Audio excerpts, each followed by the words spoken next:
और आपको संदेशी ने तो अपनी सारी बात बता दी, परंतु बहुत बारी हम लोगों ने अनुभव किया कि हमारी कमर सुंदरी देवता जो मेरठ में रहती हैं, वो तो एकदम 7 दिन के लिए ट्रांसफ़र हो गई, एकदम छोटी बच्ची होके आई, चलना भी नहीं जानती थी, ऐसे इतना बड़ा शरीर माता का, वो रेडी पहन करके चलती थी, मम्मा के गोदी में, बाबा के गोदी में, ऐसे खाना नहीं खा सकती थी, मक्खन ज़रा ज़रा चखाते थे, दूध थोड़ा थोड़ा पिलाते थे, खाना नहीं खाया 7 दिन।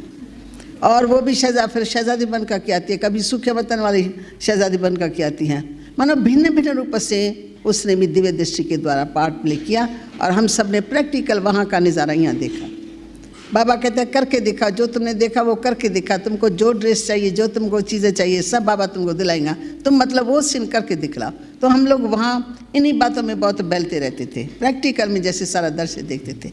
तो वो जब बाबा ने इनको कहा कि तुम इन महारथी बच्चों को योग के अंदर बिठाओ और 7 दिन इनको पकाओ, तो उसने लगातार, मैं समझती हूँ 2 मास 3 मास वो प्रोग्राम चालू किया। तो एक हाल कमरे में सफ़ेद चादरें, सफ़ेद गद्दियाँ लगा करके न 8 को बहुत करके स्नान पानी करके समझो उसी कमरे में गए। मम्मा बाबा ने हमारा उद्घाटन किया, मम्मा भी बैठती थी, बाबा भी बैठता था, हम 4 इस तरफ गद्दी बिछा करके हम बैठ जाते थे। फिर वो संदेश पुत्री वो योग में हमको बिठा देती थी और दृष्टि खुली रखती थी। तो दृष्टि खुली से उनकी दृष्टि लेते लेते लेते हम लोगों को दृष्टि लेने का अभ्यास हुआ और रूहानी लेसन पक्का हो गया, मैं आत्मा हूँ, आत्मा हो करके आत्मा की दृष्टि लेते थे। सारा दिन उसमें रहे, खाना भी हमको अंदर ही मिलता था, अंदर से अंदर ही बाथरूम वगैरह का सब प्रबंध अंदर था। हम 7 दिन समझो बाहर नहीं निकले।